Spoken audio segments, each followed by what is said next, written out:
All right, boys and girls, we are back. I love saying that, I know, but I mean it, we are back. Welcome to episode 5 of the highest frequency. And I'm your host, Ibutola Mabuto, the 2020 God, Thomas Aquinas, Bati Jendal. Woo! Hey, today, guys, I have another special episode for you guys. I'm all about opening up the industry. And opening up the industry can mean so much, I have someone who has been in the industry as an artist and stepped away from that into the other side of the industry. I call it behind the scenes. I call it where everything is happening. Ladies and gentlemen, on the show today, I got Morrell, AKA Mino Black. What's up, my brother? I'm good. Thank you for inviting me. Thank you for pulling up, bro. Yeah, it was quick, huh? That was hey, dog, because when I saw your video on Instagram, I was like, I need to invite Morrell Yeah, to the highest frequency. yeah. Because, you seem like a guy who has evolved. Yeah. I was surprised to see you doing that. How are you, dog? I'm good. Just metamorphosizing, like you said, going with the times. I Oh, always yeah? like to keep changing, learning new stuff. Yeah. Hey, guys, I know the 2000 might not know you, Yeah, it happens. but you've been in the game, dog. Yeah, I've been in the game. So I was in the game. I started in the game around 2007. Obviously before that, I was recording in bedroom studios, doing my thing. I was undiscovered at that time. But when I got discovered was in 2007, 6, 7, around there. When Where did you grow up? Hype magazine was still relevant, at that time, yeah. Where did you grow up? I was born in Middlelands. Grew up around Dube because we moved from Middlelands to Dube. Then I moved to Q. Okay. Some people will call it the other side of Santin. So you've been a Kas. Yeah. You understand the Kasi life? Yeah, I understand the Kasi life. Oh, okay. Ketwa Komora.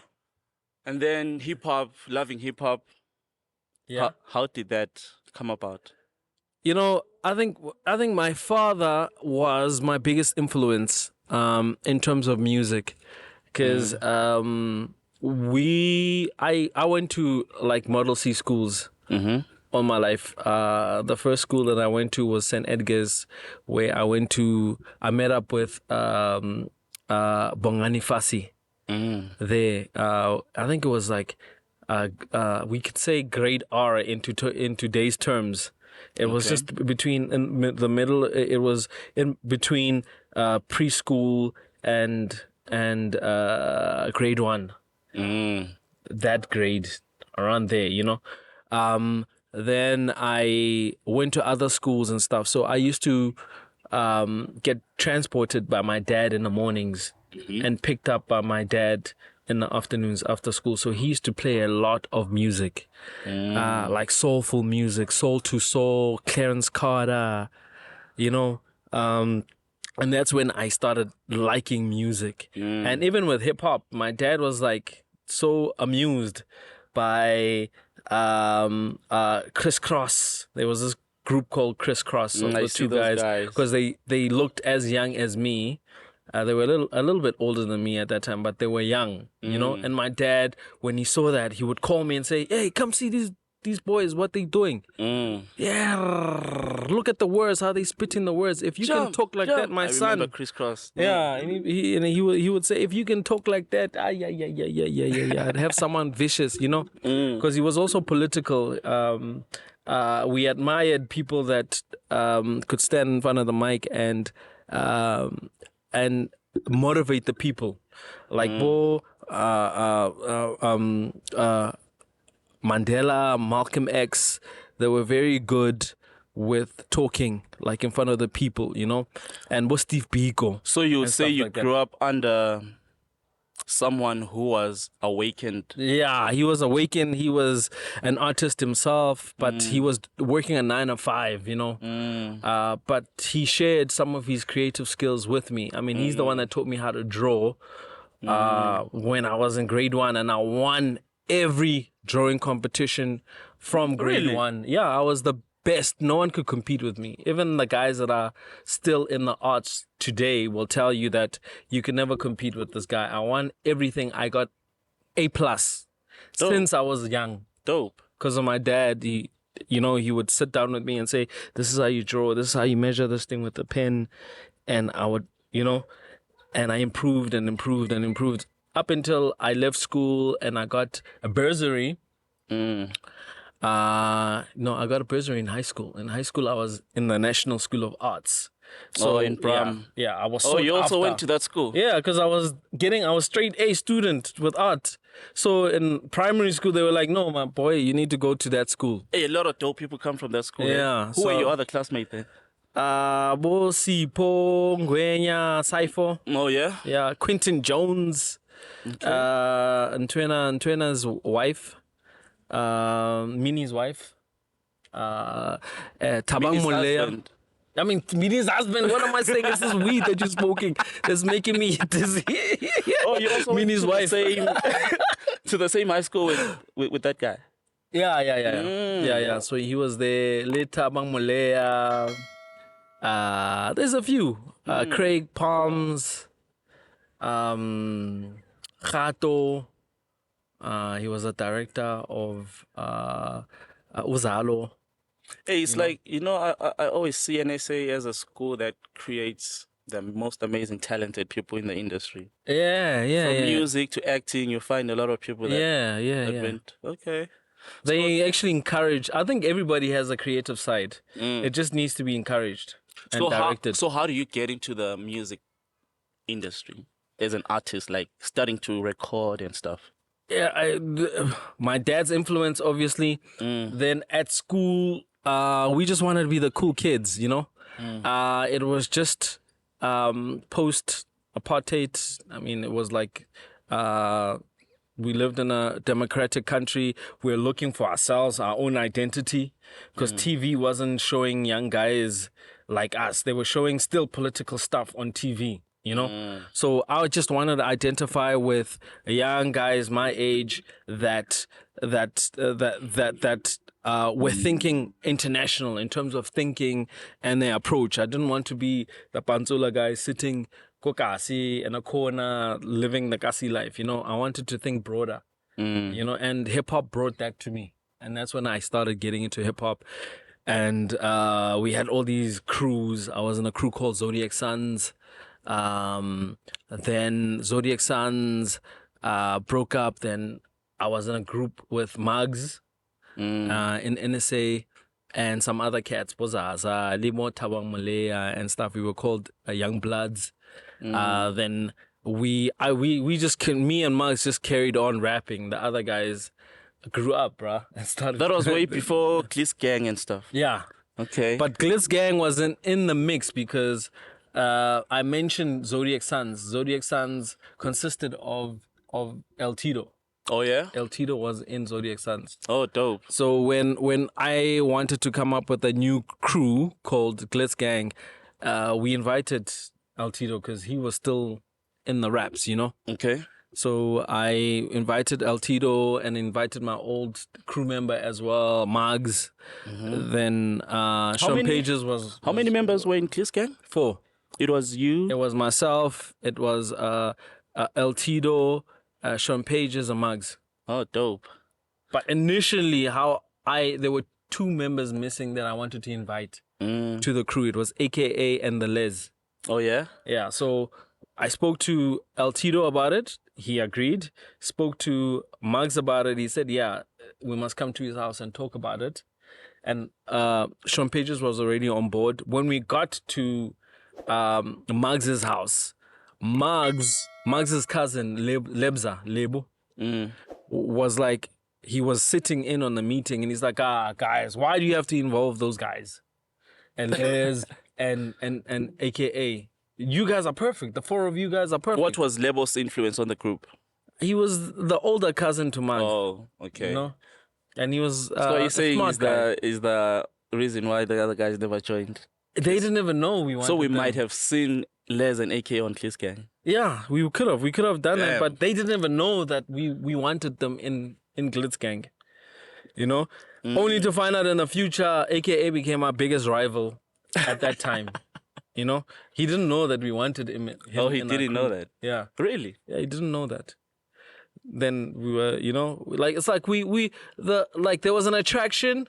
You know, when some people feel each other, but because there's like ego in a way, you kind of like dislike each other, but I you see actually what you mean. you feel each other. You're like, that guy, you know, he's actually caught, but I'll never admit it. I think it's the same thing that I can compare Casper and AKA with. Yeah, I think they liked each other. Ne? Yeah, it's just that the egos. But deep down. Yeah, deep down, they respected each other Yeah, I see what you mean. to some extent. And then Glitz Gang, yeah, you guys had a lot of bangers. You guys were controlling the hip hop space then. How was the game during those days? I think the game, was Who was killing it fun. at that time? I think the game at that time was fun. Mm-hmm. And the game didn't have as many politics and pressure there is right now, and media wasn't on our necks like now. Like now, bruh, there's too much. Even when the first time you get an attention from media, there's pressure. You know, you seen in a taxi, it's over for you. Social media is gonna blast you. You know, you seen drunk, performing drunk. Performing drunk, bruh, you're gonna get it, you know? We got away with a lot of that, you know? There were times where we did a lot of that, but it wasn't blasted like it is for new artists. I know it's hard for up-and-coming artists just to get that attention, but when they do get that attention, it's hard, bruh. It's like it's heavy, that attention, when they get it, you know? It wasn't like that with us. We got away with a lot of stuff, and I think... You guys were not really faking it. Yeah, media was developing and we were also developing. And the financial side of the money that we're seeing today was not there. It was also developing. It was also going in that direction where it is now. But at that time, there wasn't as much money as there is in the music game. And I can say in the hip hop game at that time. Who was the top artist at that time? I think it was when we got there, it was Squatter Camp. Definitely Squatter Camp was pushing the Kasi type raps, you know. They were anti like English. I think they were moving away from English and trying to be more Kasi. Pro Kid was a torchbearer there. He was like number one. He was at the top of the food chain. Muggs also, because he was under that umbrella. Also, he came from that umbrella. Proverb killed it. He just ran his own race, you know. His album was crazy. He actually grew the hip hop culture at that time. So he was one of the guys that sparked some life into English raps at that time.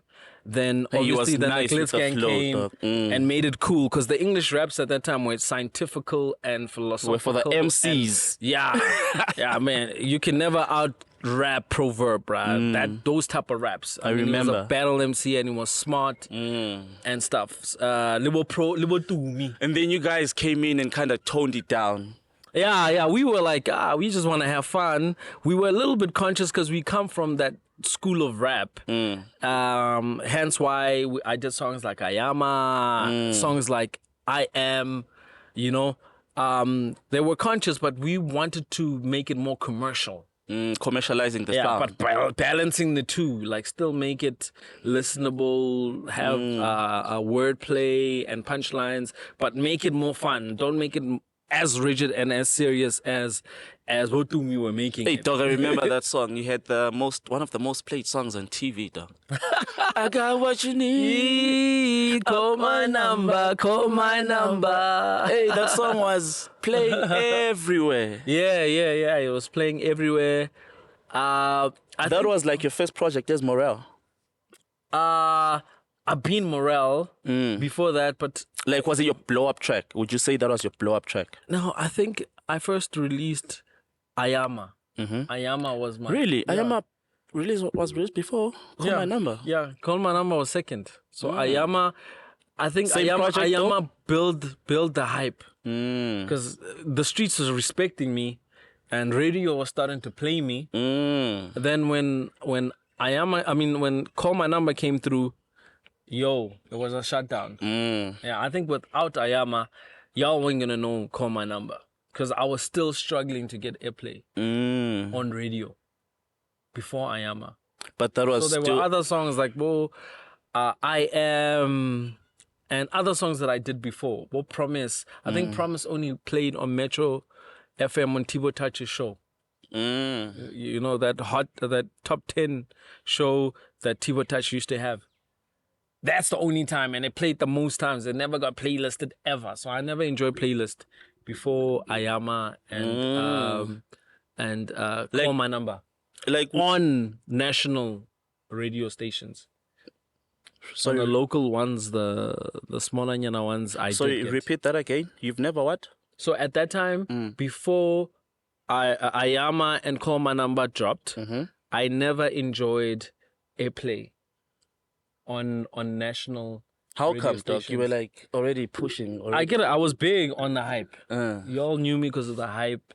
Are you saying it's still difficult even if you manage to build a brand for yourself? Like, I was building a brand locally, but on the on the national radio stations, they still didn't respect hip hop at that time. You know, but because I featured an artist like Zola who was on those platforms, then they started looking at me and like, okay, yeah, we can work with this. Yeah, it makes sense. Then they started playing me from that song.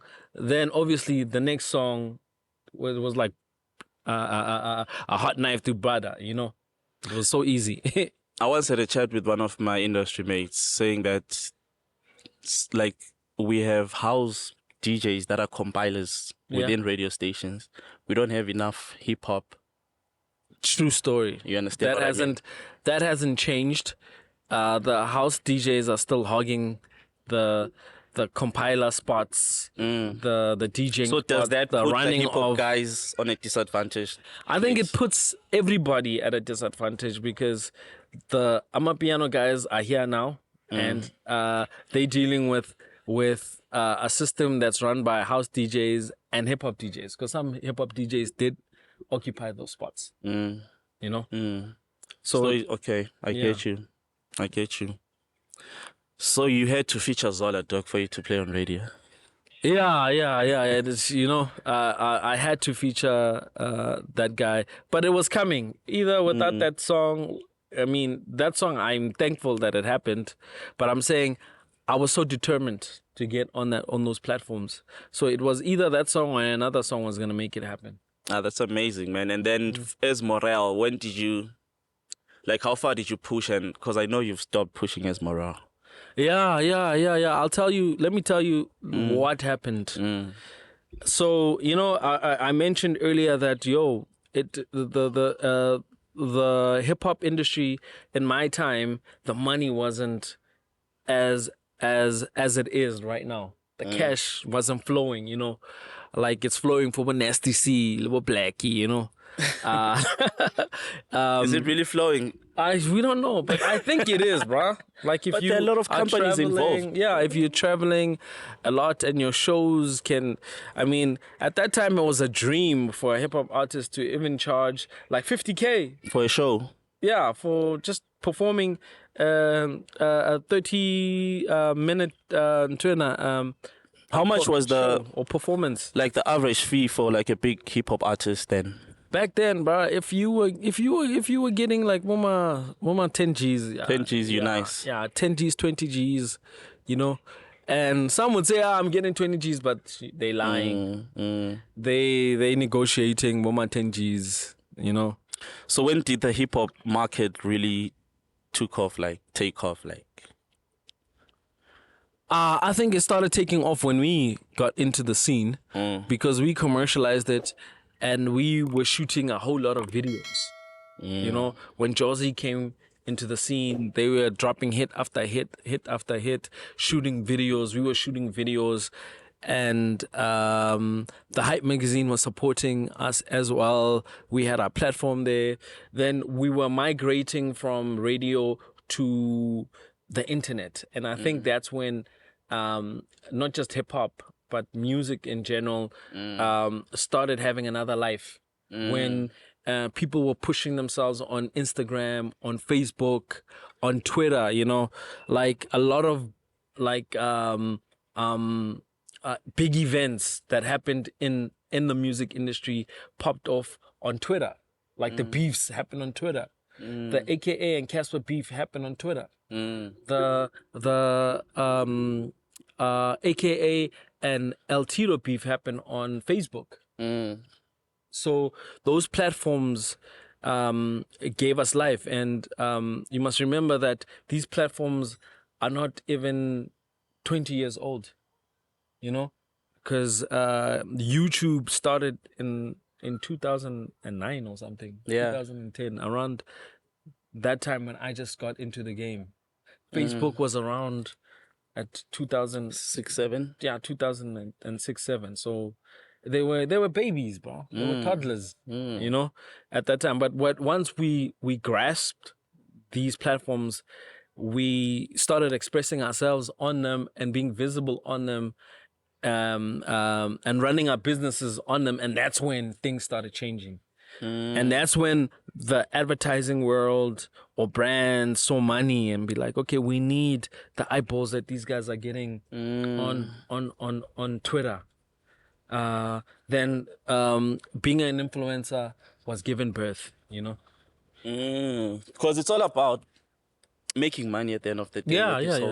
It's about and we need brands to be involved. Yeah, that's why I had to come back, because I feel like when I left hip hop, I wanted to grow personally as a person, you know, because I just felt like hip hop is holding me down, and the era that I come from was dying out.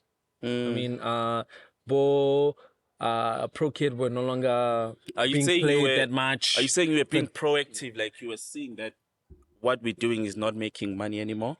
No, it was sad because I see a lot of artists go through that, and I see my peers going through what I went through, whereby I won awards. I was one of the biggest artists at that time, you know. I dropped albums. I did it all. I did all the right things, you know. Then it felt like somebody pulled a rag underneath me, like in terms of things stopped popping like they were popping. The airplay that I was getting now was being reduced. There was a shift, yeah, there was a shift, and I can account that shift to the change in music. Like hip hop changed, it went to trap. And we were like more conscious. We were more Kasi rappers. I mean, like Kasi raps and the Motswako raps also felt it. I mean, Double HP, before he passed away, may his soul rest in peace. R.I.P. Jabba. R.I.P. Jabba. He was also having a difficult time getting played.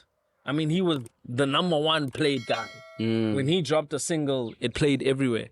And there was a time where he dropped stuff and it wasn't being played anymore. You know, and he was like thinking, no, it's this trap thing. Then he tried making a trap song. I remember. Yeah,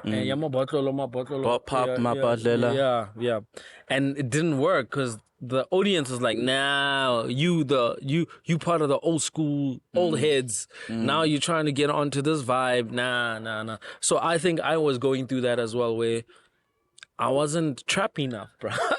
I wasn't trap enough. My music wasn't being played. And I tried, bro. I tried releasing music, like videos after videos, music. And I just felt like, you know what? My phase has probably expired in this game at that time, you know? Then I was like, okay, I got to be a man. I need to survive. I can't cry about the situation. So what I'm going to do is that I'm going to sit down and make songs still, but write specific songs, knowing that I will target a specific brand in the future for an endorsement or partnership with that brand. So I started writing songs. So I wrote Call My Number because Call My Number was meant to be a song for like Vodacom. Or MTN. Like a color tune type thing. Yeah, like Call My Number. Use it for your ad or use it for your brand, you know? So you can still use it. Oh my God, answer my God. Joe. Use it. You can still use it, you know? And it could be... In the music business, is that a sync deal? Yeah, it would be a sync deal. That would be a sync deal. Yeah, so I started writing songs thinking of sync deals. So Call My Number was a sync deal type song. When I wrote it, you know, I tried pitching, going to agencies. It didn't work. I didn't understand the game at that time. So I was like, where did I go wrong? The song is correct. The song got the numbers. The song was popular. How come I didn't connect the dots with Vodacom or MTN or whoever out there? At that time. So I studied the game. I was like, okay, I won't give up. Then I did the song called Lotto. I wrote the song and whatnot, and I said, yo, I'm gonna hit up the Lotto. Walked up to their offices, and their offices were empty. What do you mean they were empty? They were empty. Like, the company was called Gidani at that time. Rock up to Gidani, they're empty, but the marketing manager is there, and I talked to her, and she's like, you know what? We don't even know our fate. We just lost the tender to the Lotto to another company called Ituba. So that's why our offices are closed. I was like, oh, my luck is terrible, bruh. Shit. I meet the right person at the right time and the opportunity is no longer there, you know? I was like, my luck is the worst thing. You know, I go back home, then I think about it. I'm like, no, this could be an opportunity, bruh. That means the other office, the other company, Ituba, is setting up. They're still new, they're just getting into their office and stuff. So I'm like doing my research, and I hit up some journalist friend of mine, and he does research for me. Then he hits me up, and he's like, bruh, these guys haven't even moved in. They're moving in next week. So go there. They don't even have emails, bruh. They don't even have a number, an office number. So you need to go there yourself. So I get there, I get to the receptionist. The receptionist doesn't even have a phone, bruh. They don't even have a computer. So I'm like, yeah, I want to talk to the marketing manager. And they're like, she's in a meeting and we can't contact her. Go sit upstairs and wait for her to come out the boardroom. I waited for an hour. And when she came out the boardroom, she gave me her card and it had her cell phone number. It didn't have a landline because they didn't have landlines, you know. And I told her on the spot, like, what my plans were. And no, she didn't have a business card. I gave her my business card. Oh, yeah? And I'm like, bro, she's just going to blow me off. That one, you know? So I'm sitting there depressed and stuff. Like, yo, the way that she responded to me after I pitched at her, I'm like, bro, she's going to forget me, bro. Some white lady executive with the suit, she's going to forget me. 8 o'clock. No, 9:30. No, 9. Like did 9, you send I her the remember. song then, like, or were you still yet to send the song? No, I still have to send the song. Okay. 9 o'clock, Busiru, Kyo, phone call. Hi, this is Kim Helena from the Lotto, Ituba. We met. I'm like, oh, I'm holding my breath now because I want to hear her. You know, when sometimes you breathe and you might just miss a sentence or a word. Yo, I'm like holding my breath, like, yes. And she's like, I must come on Thursday to present everything. I'm meeting another lady who understands music, and we're going to have the meeting. I must come present everything. I must bring whoever I need to bring or whatever. Bruh. I went there solo. And I presented everything, and they said, you know what? We've got a better idea. Because I was just pitching, my pitch was like, please include me in your activations because the song is about the Lotto, so I can perform the the song. Yeah, perform the song and stuff. And in the future, maybe I could do other stuff with you. And then, like, my brother, we have a show that's coming up, and this song could work for that show. That show is going to be on TV, and it's going to be the lottery show, the draw, the national draw. I'm like, what? And they're like, yeah. They listen to it, they send it to other people, and they approved it in a week.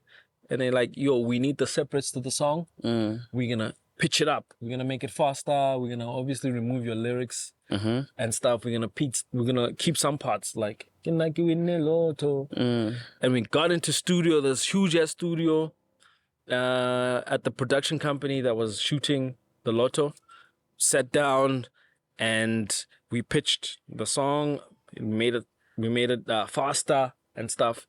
And I did some voiceovers that they paid me for. I was like, shit, man, just saying a couple of words, I'm getting this much. This never happened with rap. I'm like, nah, bro, I'm doing this. This is what I'm going to do for the rest of my life, And that's how I got into music publishing, Yeah, it's more like a masterclass for publishing, though, because I feel like a lot of people have an idea, but they don't really know what it is and how it works, how they make money from publishing. Yeah. If you don't mind, my brother, please take us through music publishing in short. I'm still a scholar of music publishing, music and the music business. So I'm no guru, but I'm learning as it goes. So for me, I think music publishing is the backbone of music and livelihoods of artists. It's a pension fund. You work for it now, and when you have retired and you're no longer relevant in the game, it could bring you income. It's like property. It is property. In fact, it's intellectual property. So music is intellectual property, and publishing are the laws that surround intellectual property, So certain things are done in a certain way, and it's written down in terms of law. They are laws in terms of music and intellectual property. So it's all about the IP. Yeah, it's IP. And in order for you to see value in your music, you need to start treating your music like IP. Okay. Intellectual property. Hey, you mentioned music law. So everybody has to have a music lawyer now. Yeah, you just have to understand music publishing. Then if it goes deeper than that, then you need a lawyer. Because some of these lawyers that I've dealt with, or that I indirectly had to deal with because I was in the middle of a deal with a composer or someone, because I'm a publisher. I sign composers and I sign artists under my publishing company. Okay. I got the sense that, bruh, these guys are criminal lawyers. They study criminal law. They don't understand the music business. So you need to go talk to an IP lawyer, intellectual property lawyer, and they can help you with music publishing or music if it goes deeper. All right, guys. Than basics of music publishing. I'm just gonna act as if I don't know anything. I just started making music and I want to make money from my music. Yeah. Where do I go if I want to register for my publishing royalties? Okay, you need to register your songs with Samro for performance rights. You need to register your songs with Capasso for mechanical rights. And you need to register your songs with Sampra for needle time rights and stuff. And if you are an independent artist, you running your own record company or publishing company or whatever, but I think record company or company, you need to register with RISA. So you can have ISRC codes. Hey, it always messes with me. Okay. Those codes. So when you register your songs with all these organizations, and now I have a release date, and my songs plays on radio. Yeah. So what? I just sit and wait for the money. Yeah, what happens is that the radio system works hand in hand with the CMOs. The CMOs are the companies that I just mentioned now. Sambro, Capasso, Sampra and stuff. So nothing anything in fact that gets played on air needs metadata and needs to be accounted for. And how they account for that music being played on that radio show or any TV show is by filling in cue sheets. And these cue sheets need metadata. Metadata is the information that we talk about all the time as artists. But it's just that the word metadata just makes it sound complex. Like the metadata should include the title of the song. Yeah, it's the title of the song, the composer, the publisher, the record company. It's basic information that you need to jot down. So that's why, I mean, not jot down, but write on your CD, or we don't use CDs anymore, but on your info. When you're sending an email to like a radio station for them to playlist your song, you need to have that data. Any missing information from that data, because they need that specific information, like the artist name, the composer, the publisher, the record company, and that special code, ISRC code. Yes, that code. So without that information, they can't play your music, because that cue sheet goes to Samro or Capasso and stuff, and that cue sheet is, they put it aside and wait for more cue sheets. Then once they have enough cue sheets, they start sorting them out. Then the broadcaster who sent those cue sheets pays a lump sum. And that lump sum is determined by a licensing agreement that they had between each other, the CMO and the broadcaster. Yes. And it's a blanket license. That blanket license, they have agreed, Hore, the profits that they get from advertising, a percentage of them will go towards the music they use on the channel. So this money comes from advertisers. From advertisers. So advertisers, let's say they give Samro like 100 million rands. Samro needs to look at the cue sheets now and allocate all those cue sheets to this 100 million. And the people that don't supply Samro with that information, but their music is being played, don't receive that money. And that money stays in an account where there's interest, an interest-bearing account, whereby after like 18 months of that money being sitting there, they give that money to us, publishers and big artists that are active. So a lot of artists that don't register their music, that don't register their music, the money still gets generated, but it's not allocated to them. It's given to other people, other bigger artists.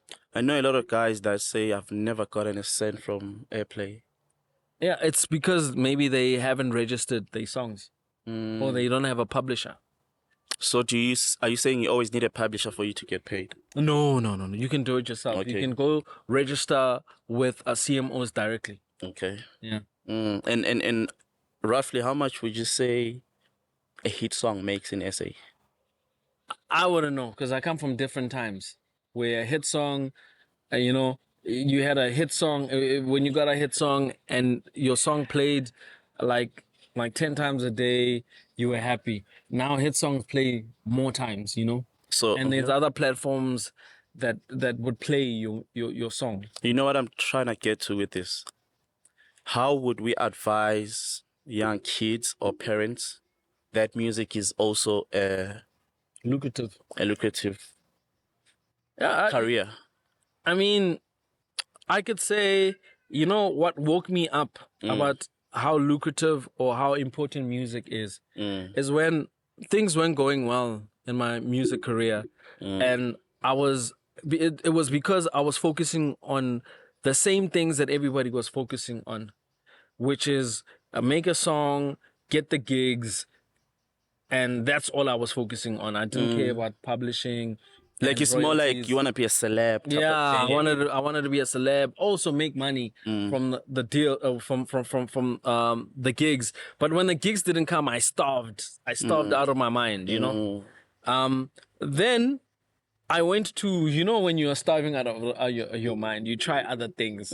So I went to this pyramid scheme type place, you know, and they tell you to sell a product. And they tell you, okay, guy, you need to get 10 other people to sell this product for you to make this much. Then those 10 other people will get 10 other people. And after a couple of years, you'll be sitting on a money-making machine and it's going to be working for you.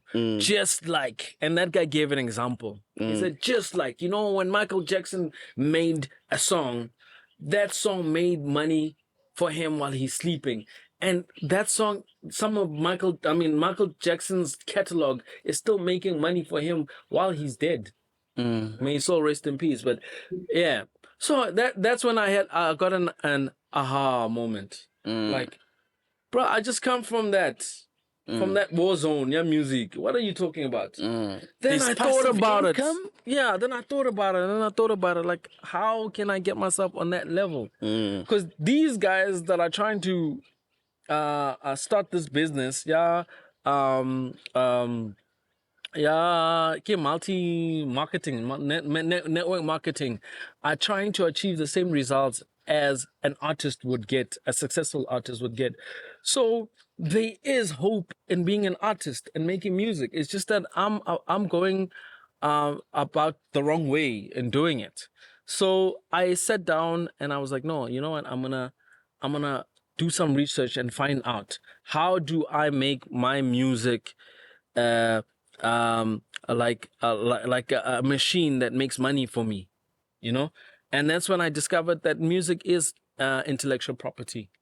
Music can feed your kids. Music is an asset. I mean, I used to read a lot of Robert Kiyosaki books, and he talks about assets. In order for you to be rich, you need to focus on building assets. Music is an asset. Yeah, music is an asset. I mean, there's a lot of artists that are no longer today. May they all rest in peace, but their music is still making money for them. The Lucky Dubes, you know, there's a lot. There's a lot. There's a lot. The double HPs. So people should just change how they, like, this perception that they have about music. Parents, most especially. I think parents at this stage in life, they see, I mean, you see around yourself, or the people that actually went to school and got degrees are not getting jobs in today's South Africa. It's no longer that dream that we were being sold. When we were in school. In school, they'd be like, you need to get a degree, you're going to get a job, you're going to be a nobody without a degree. Hey, they used to tell me that a lot, man. Yes, the people that never got degrees or actually dropped out of school are driving Ferraris today. You know what I'm saying? They're living in mansions. All they had to do is be in a political party and get tenders or just be businessmen and stuff. And they outworked and outproduced the people that actually got degrees. You know what I'm saying? So you just have to smell the coffee. Parents see it, that people that went to school are not making money. People that are running this world didn't go to school. They followed their passions. True. You know what I'm saying? True. And some of them went to school after, but the most influential people in our society today followed their passions and their talents. So I think, I don't know, you'll have to be a very thick parent, sorry to say, if you still feel like that, you know, if you're still imposing those thoughts out, hey, music is bad for you. I mean, guys are become overnight millionaires. 'Cause of music. Amapiano. Yeah, I Let's mean- talk about that. I know you love Amapiano. Yeah, Let's talk about the love you have for Amapiano. Well, you know, like I think everything, like these dots connect in my life. You know, I didn't know about Amapiano until my clients started asking for Amapiano. Because at that time, after the story of me getting the Lotto deal and whatnot, I did set up my company and I called it Mino Music and stuff. And I started getting clients and working with people. And maybe like 4 years into this company that I started. So and Mino me doing- Music is a publishing company. Yes, it's a publishing company. You started that company. Yeah, I started that company. Okay. So 4 years into me running, I'm up onto Mino Music as a music publisher. My clients first started with Gom. They said, "Hey, we want Gom music for this." Who are your ad." clients though? Oh, Yeah, one of them, one of the guys. If you're a publisher, how do you get clients and who are those clients? Well, you need to market yourself, bro. Any business, you need to go out there and market, let people know that you're out here. You need to have a website. You need to always have your business card. Like I said, I went to that meeting and I gave that lady my business card. You need to market yourself. You know, it's not easy. People want me to say, okay, I got onto my laptop and I Googled. No, I didn't. I got out there. You know, just like I came for this interview and like a second, that's how I am with business. I find out something, I'm there. I'm knocking on the door, you know, and that's how I get my clients. Love your energy, man. Yeah. Guys, help me. I think Morrell is gonna be my mentor after today. You know, I just started my company as well. Yeah. You did say distribution. Yeah. Yeah. And I'm trying to venture into publishing as well. Okay. Hey, but okay. I'm realizing that it's a lot of work, eh? Yeah, it is. Yo. The admin part of publishing is crazy. Like you need to always It's submit. boring and it's crazy. Ne? It's too much. Like who does it for you? Like do you do everything one man? How big is your company now? Well, it's got some people that help me, but it's namely me. You know, because I think I'm at a stage where I need to hire people and let it run. You know, because I'm on that. I level. love such stories, man. Like from an artist to owning a publishing company. Yeah. And now you're on YouTube, like you're teaching a lot of kids about the game. Yes. You're opening up the industry. That's beautiful, Doc. Yeah. Thank you. I think it's, you know, like when I see people in public or run into people, I used to get shocked. Like you don't realize when you're getting old sometimes, and people start saying, "Yo, OG, thanks, OG." Or sharp throat man. I'm like, yeah, money. You know. You get shocked like, man, I'm not already that old. Then you see your white beard coming out and you're like, you know what? I need to embrace this old G. Are you an OG, Doc? Bruh. People say I'm an OG, you know? You know a lot. I know OGs that are all way older than me, but if another generation is starting to call me an OG, then bruh, I'm an OG, and I'll embrace it. I'm not gonna run away from it. And I sat down and told myself, you know, these kids see me as an OG. What must OGs do?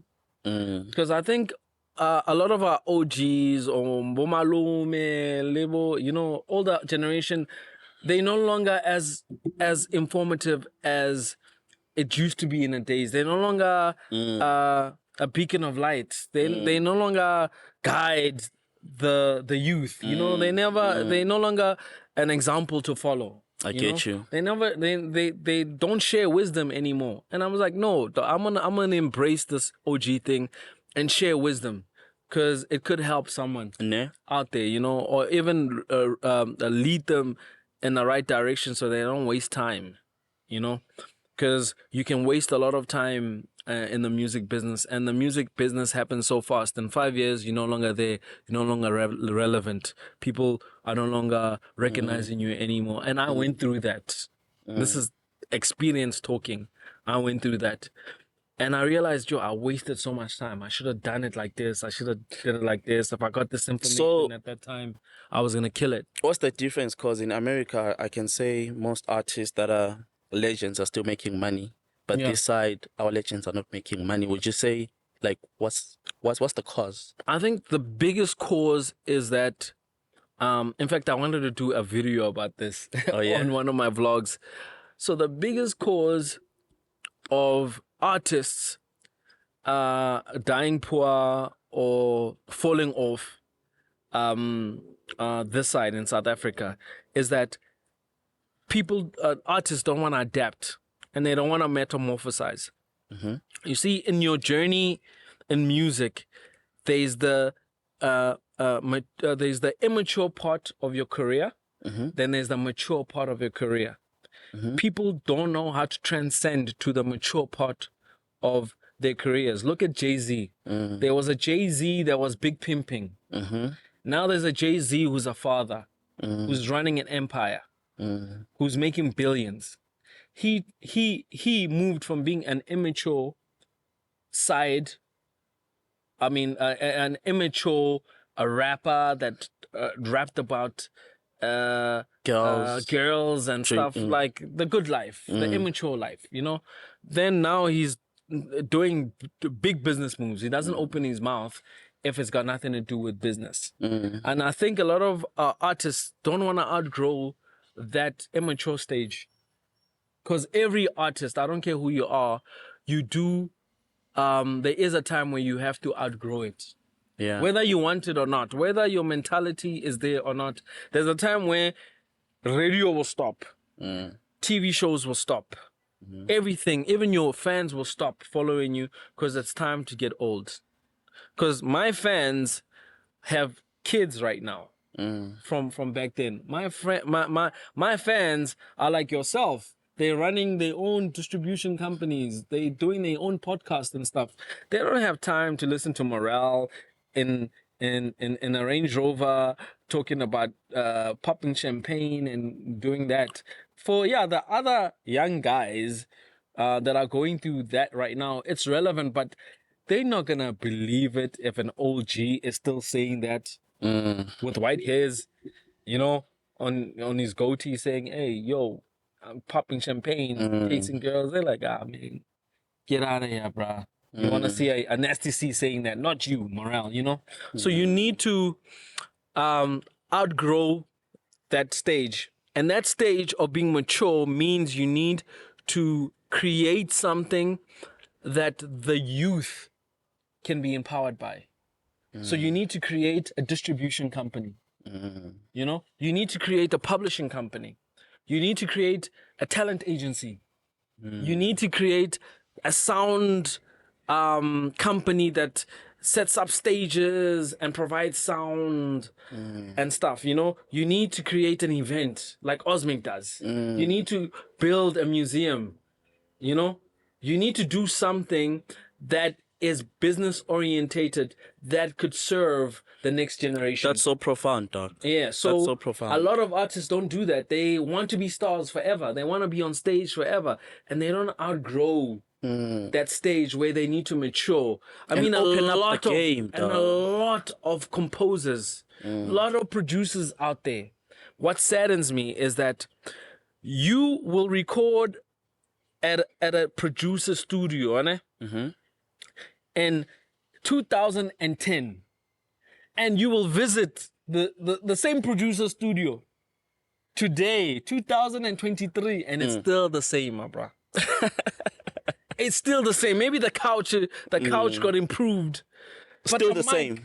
Maybe the mic got improved. But what I'm saying is that producer should have had an office somewhere at the Sandton Towers or somewhere in Sandton where there's a receptionist. Because of the amount of work that he has put in. Yes, and the vision ended in a bedroom studio. It didn't go up there. It needs to. Our vision needs to be as big as that. We need to turn bedroom studios into studios, professional studios that Vodacom can walk in and say, yeah, we want to do a professional ad here. That's what I'm saying.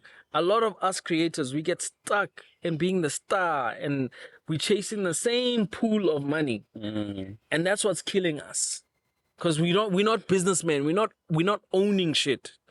And that is the problem. That's why we are dying poor. We get a little bit of money, we throw it on the clothes. Amapiano guys are doing it right now. Clothes, but they're not owning any professional studios that everybody can walk in and make money. I mean, and generate money from, you know? I get you, dog. Yeah. I get you. I mean, all of us have tattoos. Why doesn't an artist own a tattoo parlor? Because it's part of our culture. Yeah. We love watches. Why doesn't an artist have Mino watches? You know?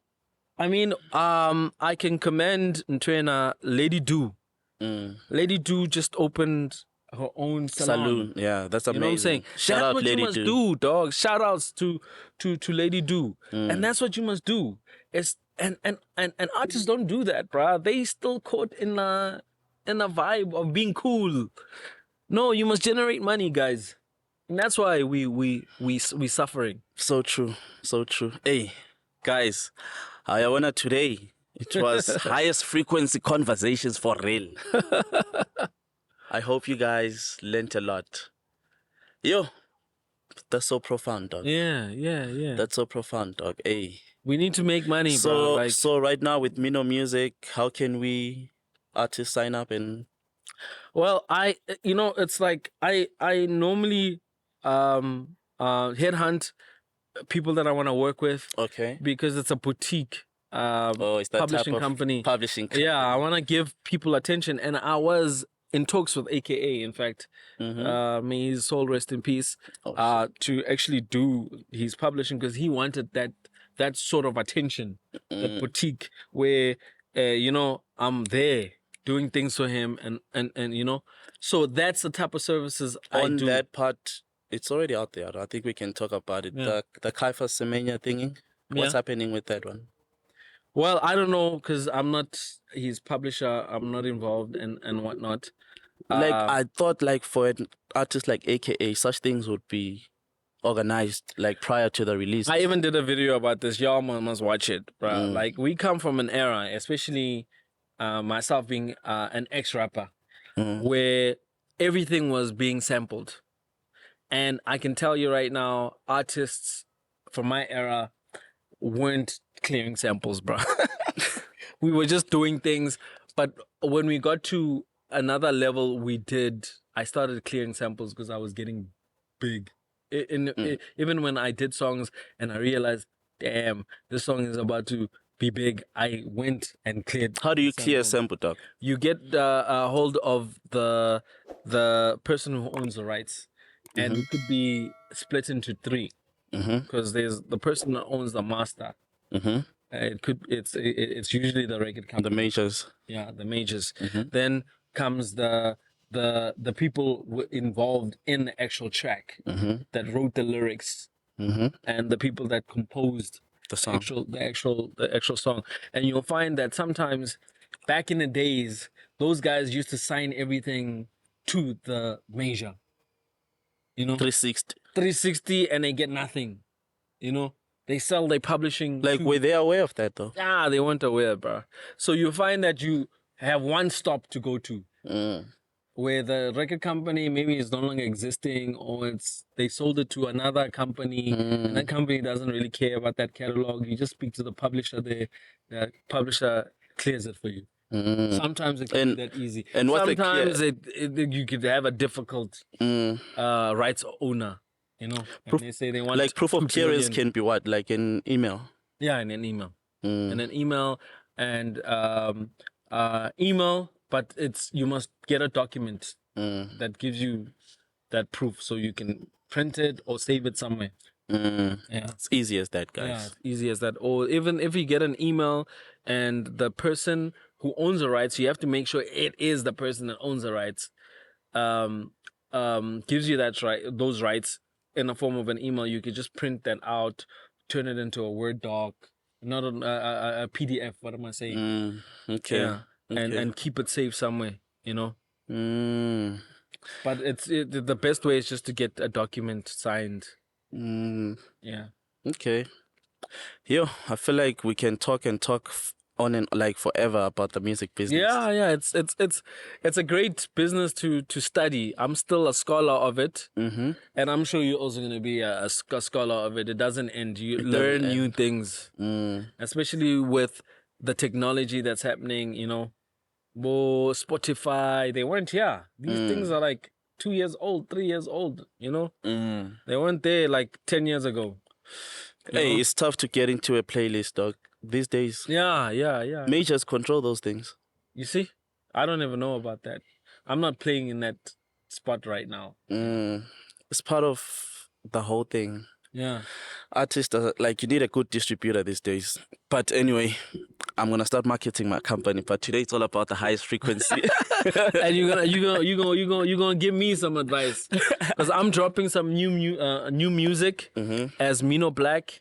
As you all know, like Mino Black is back into the game. I call myself Mino Black because everybody was just calling me Mino in my industry because of Mino music. Okay. So people will call me like, yo, Mino, we need this music, we need that. So I was like, that AKA is kind of sticking, but I needed to have a double barrel, surname. So I was like, I like Black because I represent Black music, Black culture, Black everything. So I'm even wearing black right now, So I'm gonna call myself Mino Black. That's dope. And yeah, so and what's the sound? the sound is I'm a piano. I studied the game and I wanted to be back into the game and share my experience and stuff, and the love for the music, because as a publisher, you need to appreciate all genres. Like I said, I was working on a lot of gom tracks when I started my publishing company, because my clients were asking for gom Yo, tracks. dog, I am excited to know what numbers you're talking about with your clients. Artists want to know, dog, how much they can make at this. Roughly, no, just an estimate. How much can you make from a sync deal? Yeah, you can make a lot of money. You can make like from 50, 25, 250,000 to 2 million. And it can be continuous. Like, every time the track is renewed, they can give you another lump sum, So you can make a lot of money. You can make a lot of money, especially if it's an international, because some of these ads are flighted internationally. Okay. So every country, it's that 250 every country. Imagine. Really? Yeah, imagine if you got a deal where it's like for South Africa it's 250, then the next month you hear that, okay, Another now they country is wanna start licensing it. the song. Yeah. It's another 250. Yeah. But some of these deals, they know that they're gonna go that far, so they cheat you into paying you the 250 upfront so they can hit all of Africa. But some deals, they progress like that. Oh, now like you're later. cool. Now you know this thing. Yeah, I got a new mentor, guys. No, man. Yeah, so just to go back to what I'm doing as Mino Black, I'm dropping an album later on this year. I've dropped an EP, and it's doing well. I mean, the last single that I dropped was Busy Uber. The first single was How Ya Babona. It's doing good on all platforms and stuff. My album is gonna be released this year. I'm about to drop a single soon, probably by the end of this month. Okay. Yeah. Check it out, guys. You should drop It's one gonna of your be tracks hot. with me as well, dog. Oh, for real? How? through my distribution company. Oh, I'm already sorted. Yeah, just one track. Try me out. I know you know a lot. You're gonna be like, hey, is this guy gonna really push my content? Yeah, but I'm happy with my distributor right now. You know. Yeah. But yeah, we'll sit down and chat. All right, man. Thank you so much for pulling up, my brother. Thank you so much. This was amazing, man. Thank you. I think what you're doing is very amazing. I think it's opening up the industry in a good way. Yeah. In 10 years' time, I think we will stop hearing stories of artists dying broke. Yeah, thank you. Thank you so much. It's really opening up the game in a good way. Thank you.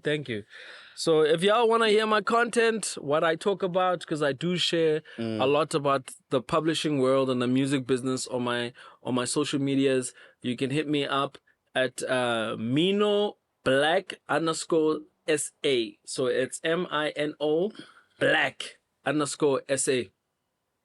Nice. Check out my content.